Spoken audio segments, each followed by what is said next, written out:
Voici Babou. Babou appartient à la famille des macaques de Barbarie, communément appelée magot. Babou épouille un chien. La scène peut paraître touchante. Elle traduit pourtant le mal-être d'un animal sans repère, loin de son habitat d'origine, loin des siens.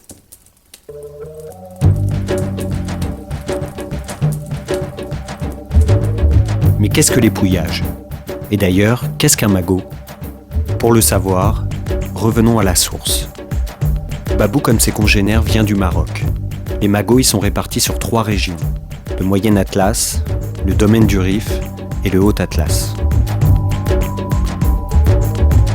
C'est en s'immisçant dans son domaine naturel que l'on peut comprendre un animal et ses comportements. C'est particulièrement vrai pour le magot qui, lorsqu'il n'est pas en captivité, vit en communauté.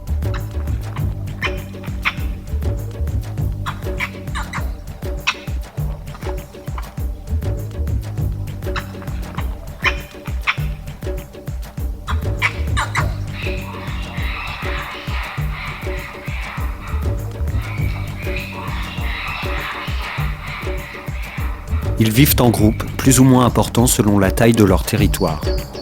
En général, de 1 à 2 hectares pour une vingtaine d'individus. Au bout de 6 mois de gestation, les femelles accouchent d'un seul bébé tout noir, sevré à l'âge d'1 an et demi.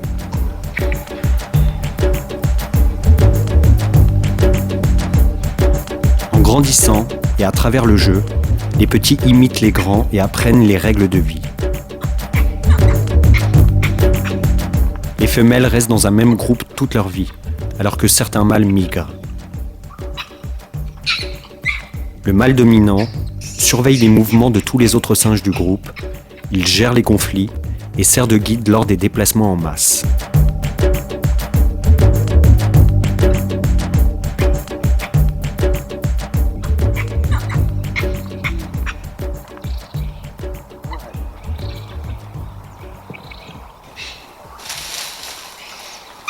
Du matin au soir, les singes cherchent le contact. L'épouillage est une action d'approche.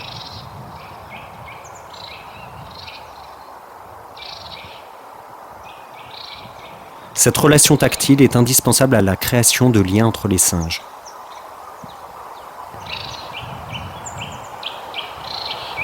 Les singes se font aussi des câlins, à 3 ou 4, petits et adultes mélangés.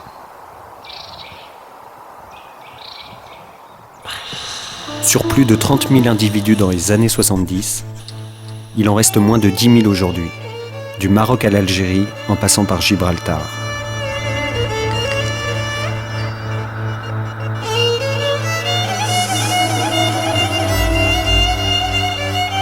Les plus grosses populations de magots parcourent ces territoires, fondant de nouveaux groupes, eux-mêmes amenés à se diviser encore, occupant au mieux l'espace, qui s'efface de toute façon peu à peu. En 15 ans, 40% des forêts de cèdre ont disparu du Maroc. Les magots disparaissent, leur territoire est attaqué. Les forêts de cèdre, qui leur servent de dortoir et de réservoir alimentaire, sont piétinées par les 800 000 moutons et chèvres qui dévorent tout. Les bergers privent les singes d'un accès à l'eau. Le sous-bois est coupé et brûlé sans limite dans les cheminées. Le singe magot a une place importante dans son environnement. Il permet la repousse des arbres grâce à ses excréments. Sur plusieurs sites marocains, des visiteurs nourrissent les singes, parfois même devant des panneaux qui l'interdisent. Le nourrissage, dit artificiel, de la main de l'homme, génère des conflits, bouleverse le régime alimentaire. Le pain et les sucres endommagent dents et systèmes digestifs. En leur donnant à manger, personne n'aide les magots sauvages. Ils se montrent agressifs et cette pratique les encourage à ne plus chercher leur nourriture par eux-mêmes. On constate déjà que certains groupes de singes s'alimentent au milieu des poubelles. C'est à chacun de prendre conscience de ses actes et du paysage qu'il laissera derrière lui.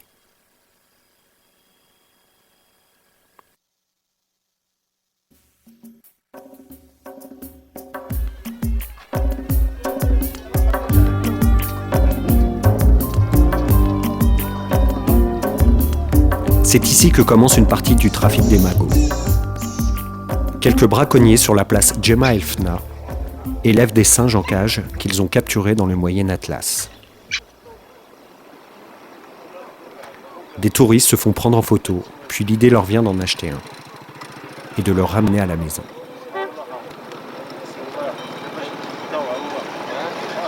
Entre 300 et 400 magots sont illégalement importés du Maroc vers l'Europe chaque année.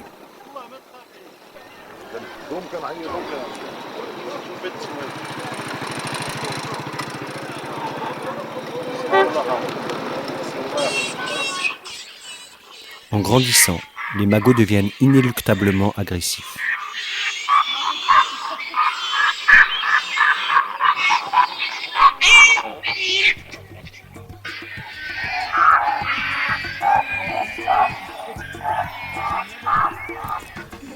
Alors les gens les abandonnent, dans la rue, devant les parcs.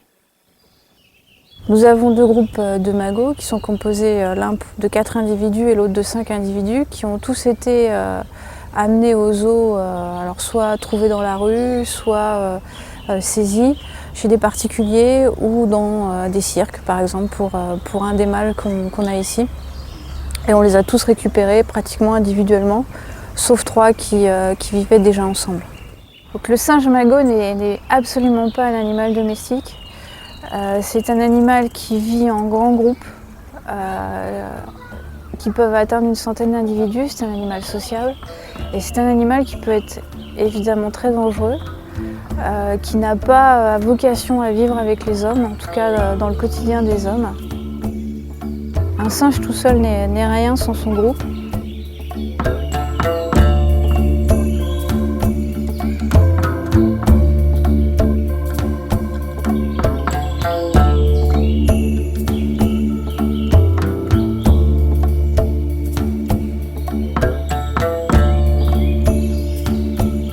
Lorsque les singes ne trouvent pas de place dans un parc ou qu'ils sont trop affaiblis, ils sont euthanasiés.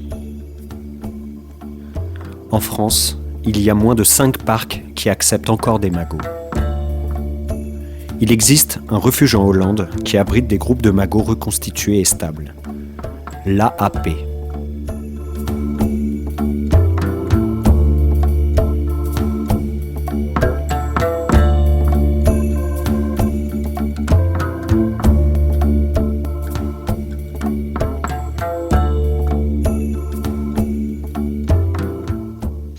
Quand on parle des magots, la plupart des magots qui nous sont proposés viennent de la France. Au cours des années, depuis 2002-2007, on a eu 231 demandes pour accueillir des magots. Et plus d'un tiers de ces demandes viennent de la France. Pratiquement tous les animaux qui arrivent ici sont traumatisés par leur contact avec les humains et le manque de contact avec d'autres singes. Donc, on les place dans des groupes selon leur histoire, leurs problèmes particuliers. Le magot disparaît de sa terre pour envahir nos parcs surchargés. Bientôt, il ne sera plus qu'un souvenir africain dans un musée français. Il existe des réponses à cette urgence. Un travail avec le Maroc. Des projets sont en cours. Des actions avec les douaniers. Des études de terrain pour créer un centre de réhabilitation. La création d'une économie locale autour du magot. Fruit d'un travail commun et sans frontières. Et nous pouvons apprendre au lieu de prendre. Apprendre la beauté d'observer un être dans son attitude sauvage et intouchable. Parmi toutes les espèces vivantes, une seule d'entre elles écrit l'avenir en menaçant toutes les autres.